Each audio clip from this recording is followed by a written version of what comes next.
سپاہیوں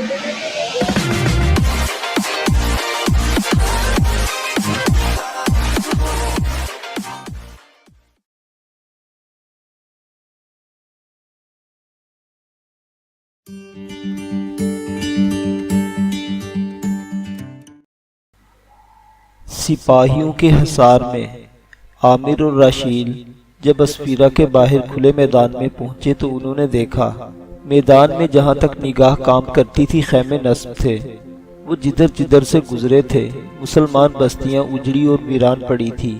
اسفیرہ کے آسمان پر بھی چیلیں منڈلا رہی تھی اور بستی سے باہر خونخوار کتے آپس میں لڑ رہے تھے۔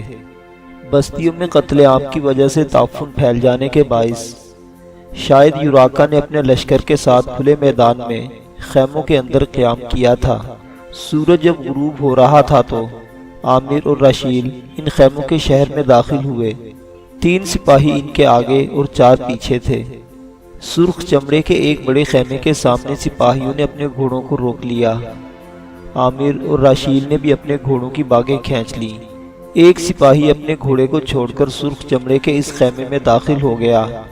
سورج جب غروب ہو گیا تھا، فضاؤں میں تاریکی کی چادر بکھر گئی تھی اور خیموں کے اس شہر میں شمعیں اور مشعلیں روشن ہو گئی تھی۔ خیموں سے نکل کر کچھ اور سپاہی بھی عامر اور راشیل کو دیکھنے لگے۔ خیمے کے سامنے پہرا دینے والے بھی ان کی طرف متوجہ ہو گئے۔ اتنے دیر میں اس سپاہی کے ساتھ لمبے قد، کڑیل جسم اور خوفناک چہرے کا ایک آدمی اس خیمے سے باہر نکلا۔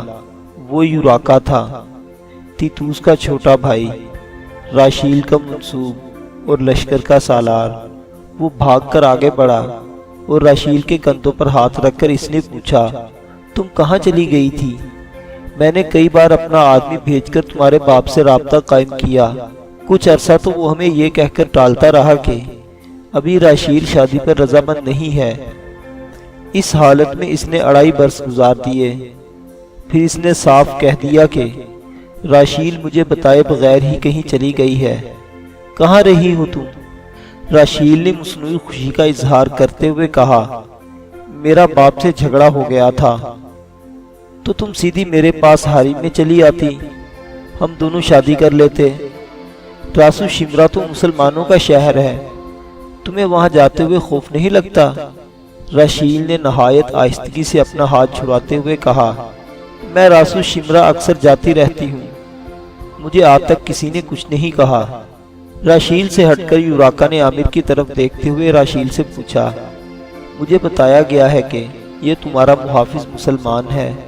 راشیل کے جواب دینے سے قبل ہی یوراکا نے پھر تیورنا چڑھاتے ہوئے کہا، کیا پوری عیسائی دنیا میں تمہیں اپنے لیے کوئی محافظ، نگران اور پاسبان نہ ملا تھا؟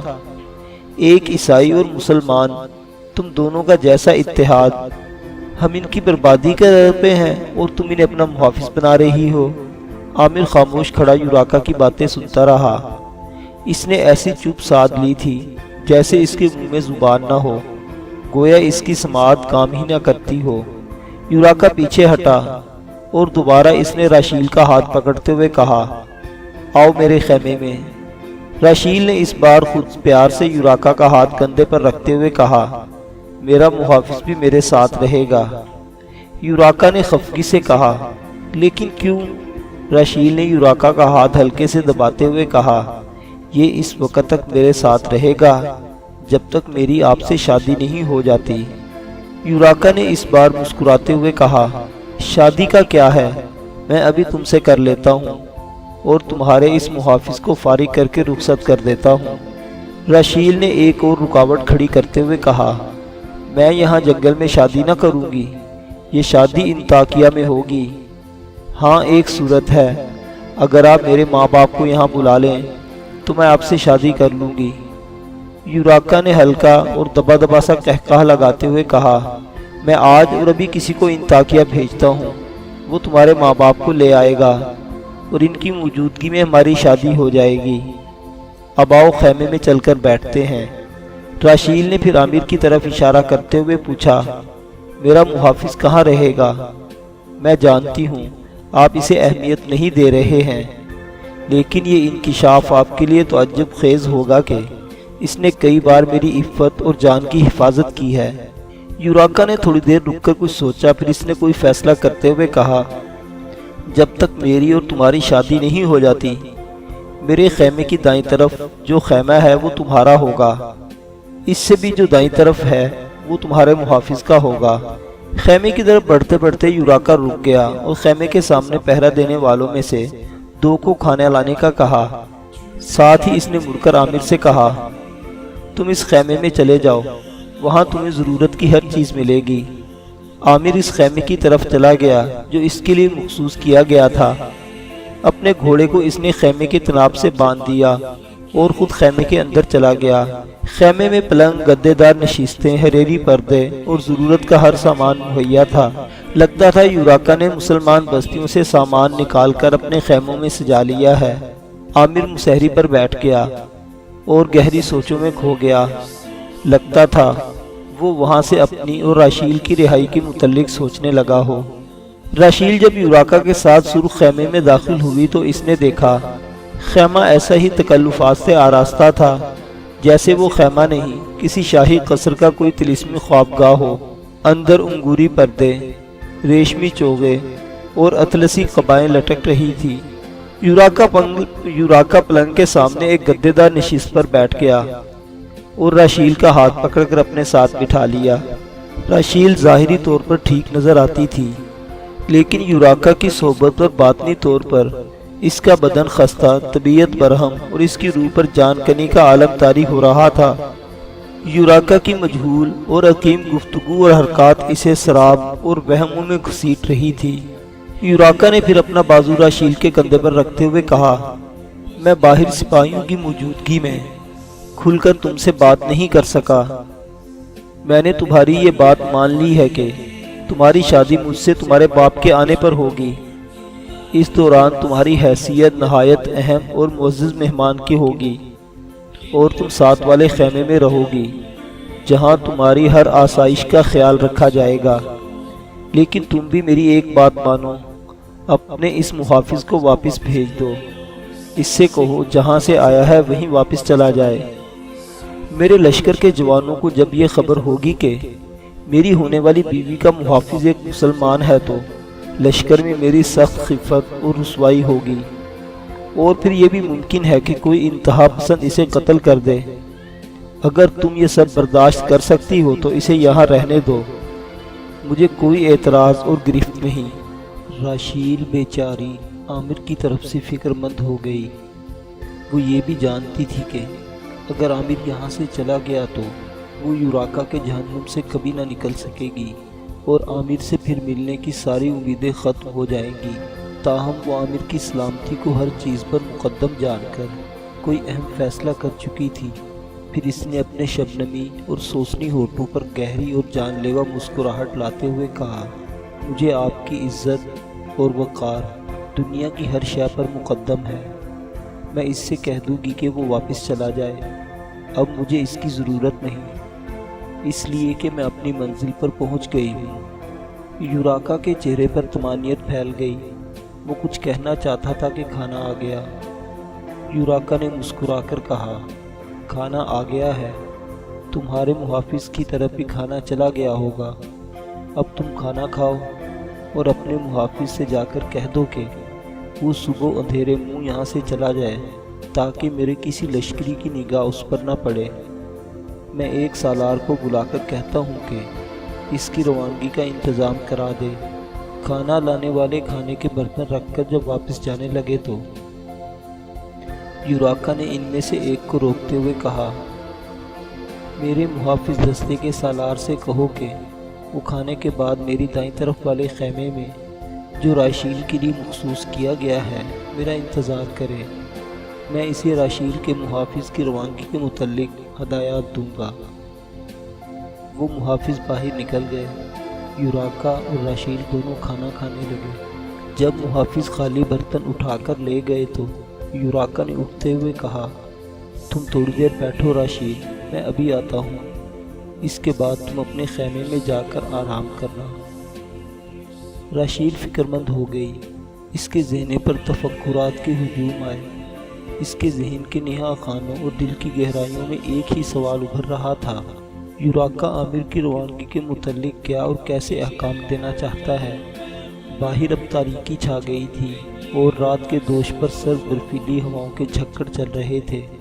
یوراکا جب اپنے خیمے سے نکل کر برابر والے خیمے میں چلا گیا تو راشیل بھی باہر نکلی اور پہرے داروں کی نگاہوں سے بچتی ہوئی اس خیمے کے پردے کے اوٹ میں جا کھڑی ہوئی جس کے اندر یوراکا گھسا تھا۔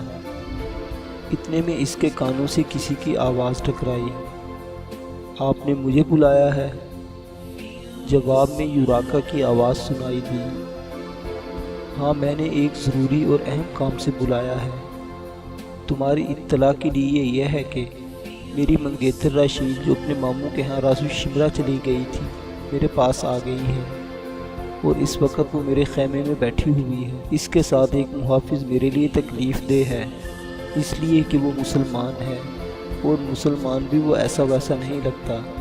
میں اس سے مل چکا ہوں۔ گو اس نے میری کسی تلخ اور کڑوی بات کا جواب نہیں دیا، لیکن میں نے دیکھا ہے اس کی آنکھوں میں سمندر کا تلاطم اور چہرے پر کسی کوہستان کا سکون تھا۔ مجھے وہ کسی پہاڑ کی اترائی سا گہرا اور سواد دشت جیسا بھیانک لگا ہے۔ راشیل گو مجھ سے شادی پر آمادہ ہے، لیکن اس کی ایسی عزت افزائی کرتی ہے جو مجھے ناگوار اور ناپسندیدہ ہے۔ پردے کے پیچھے کھڑی راشیل بڑی فکر مندی سے یہ گفتگو سن رہی تھی۔ یوراکا جب رکا تو دوسری آواز نے پوچھا، آپ چاہتے کیا ہیں؟ یوراکا کی آواز پھر آئی، میں اس کا خاتمہ چاہتا ہوں۔ دوسرے نے جواب دیا، وہ اس وقت کہاں ہے؟ یہ اس کا کام تمام کر دیتے ہیں، یہ کوئی اہم واقعہ نہ ہوگا۔ یوراکا نے برہم ہو کر کہا، تم بھی جاہل ہو، اگر اسے یہیں ختم کرنا ہوتا تو ابھی تک میں اسے ٹھکانے لگا چکا ہوتا۔ راشیل اس کی موت تو ایک طرف اس سے ناروا سلوک بھی پسند نہیں کرے گی۔ تم میری بات غور سے سنو، میں نے راشیل کو آمادہ کر لیا ہے، وہ اس سے کہہ دے گی کہ وہ یہاں سے چلا جائے۔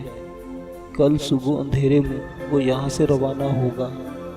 تم اپنے کچھ آدمی اس کے پیچھے لگا دو جو یہاں سے 5 میل آگے جا کر اسے قتل کر دیں۔ اس طرح اس کا خاتمہ بھی ہو جائے گا اور راشیل کی خفگی اور ناراضگی کا ہمیں سامنا بھی نہ کرنا پڑے گا۔ دوسرے نے پھر کہا، اس کے پیچھے 2 آدمی کافی ہوں گے۔ یوراکا نے چونک کر کہا، 2 نہیں، کم از کم 5 آدمی اس کے پیچھے لگانا۔ میں تمہیں پہلے ہی بتا چکا ہوں کہ وہ انتہائی خوفناک، زہریلا، خطرناک اور فتنہ خیز انسان لگتا ہے۔ میں نے دیکھا تھا، گفتگو کے دوران وہ خاموش تھا، لیکن اس کی آنکھوں کی پتلیاں زہردار تیر برسا رہی تھیں۔ کہیں ایسا نہ ہو یہاں سے لوٹنے کے بعد وہ مسلمانوں سے مل کر ہمارے خلاف خطرات کھڑے کر دے۔ راشیل چونکہ گفتگو کا اصل مقصد پا گئی تھی، لہٰذا اس نے اس سے آگے سننا پسند نہ کیا اور دبے پاؤں چلتی ہوئی پھر یوراکا کے خیمے میں آ گئی۔ وہ پہلے کی طرح مطمئن ہو کر اس گدے دار نشست پر بیٹھ کر یوراکا کا انتظار کرنے لگی۔ کوئی زیادہ دیر نہ گزری تھی کہ یوراکا خیمے میں داخل ہوا۔ راشیل اپنی نشست سے اٹھتی ہوئی بولی، آپ آ گئے؟ اتنی دیر کر دی آپ نے، میں آپ کا انتظار کر رہی تھی، مجھے اب نیند آ رہی ہے۔ یہ 7 والا خیمہ جو میرے لیے مخصوص کیا گیا ہے، اس میں کوئی ہے تو نہیں؟ یوراکا نے کہا، وہ خالی ہے، آؤ میں تمہیں تمہارے خیمے میں چھوڑ آتا ہوں، اب تم آرام کرو۔ پر تم اپنے محافظ کو یہ نہ بتاؤ گی کہ وہ صبح یہاں سے کوچ کر جائے۔ راشیل نے بے پرواہی سے کہا، آپ اسے اتنی اہمیت کیوں دے رہے ہیں؟ صبح سویرے اس سے کہہ دیں گے کہ وہ اب یہاں سے چلا جائے، اس کی مزید اب کوئی ضرورت نہیں۔ ہم اس کے دبیل اور محتاج نہیں ہیں کہ اس سے جا کر التماس کریں کہ وہ صبح یہاں سے کوچ کر جائے۔ بہرحال اگر آپ چاہتے ہیں کہ اسے اطلاع تو آئیے میرے ساتھ، میں آپ کے سامنے اس سے کہہ دیتی ہوں۔ دونوں عامر کے خیمے میں آئے۔ وہ پلنگ پر خاموش بیٹھا گہری سوچوں میں کھویا ہوا تھا۔ یوراکا اور راشیل کو دیکھتے ہی وہ کھڑا ہو گیا۔ راشیل نے بغیر کسی تمغید کے کہا، اب مجھے تمہاری حفاظت کی ضرورت نہیں رہی، تم صبح سویرے یہاں سے روانہ ہو جاؤ۔ میں اب اپنی منزل پر پہنچ گئی ہوں۔ میں تمہاری شکر گزار ہوں، تم نے میری خدمت کی۔ صبح سویرے تمہیں اس خدمت کے صلے میں رقم مل جائے گی۔ یوراکا نے مداخلت کرتے ہوئے کہا، صبح کیوں؟ اس کا معاوضہ ابھی سے ملنا چاہیے۔ میں اس کا مشکور ہوں کہ اس نے تمہاری جان اور عصمت کی حفاظت کی۔ یوراکا اپنی کمر سے بندھی ہوئی نقدی کی تھیلی کھولنے لگا۔ اسی دوران راشیل نے آنکھ دبا کر عامر کو خاموش رہنے کا اشارہ کر دیا۔ یوراکا نے تھیلی کھول کر راشیل کو تھماتے ہوئے کہا، یہ تھیلی طلائی سکوں سے بھری ہوئی ہے، جس قدر تم اسے دینا چاہتی ہو دے دو۔ راشیل نے تھیلی اٹھا کر عامر کی طرف پھینکتے ہوئے کہا، اس تھیلی کی پوری رقم تم رکھ لو، آدھی معاوضے کے طور پر اور آدھی میرے ہونے والے شوہر یوراکا کی طرف سے انعام کے طور پر۔ یوراکا کو پوری تھیلی جانے کا دکھ ہوا، لیکن راشیل نے اس کے لیے جو الفاظ استعمال کیے وہ اس کے لیے خوب خوشگوار ثابت ہوئے۔ وہ تھیلی کی تلخی بھول کر راشیل کے الفاظ کی نشاط اور سرور میں کھو گیا۔ عامر نے تھیلی تھام لی۔ راشیل اور یوراکا باہر نکل آئے۔ یوراکا اب خوش تھا کیونکہ وہ اپنے سارے کام پوری طرح میں کامیاب ہوتا جا رہا تھا۔ عامر کے پاس سے نکل کر راشیل اپنے خیمے میں چلی گئی اور یوراکا اپنے خیمے میں گھس گیا۔ راشیل نے دیکھا وہ خیمہ بھی اپنی وضاقت اور سجاوٹ میں ایسا ہی تھا جیسے عامر کا۔ وہ جوتے اتار کر بستر میں گھس گئی اور لحاف اوپر اوڑھ کر وہ سونے کی بجائے بیٹھ گئی۔ رات گزرتی رہی، باہر سرد ہوائیں سائیں سائیں کرتی رہی۔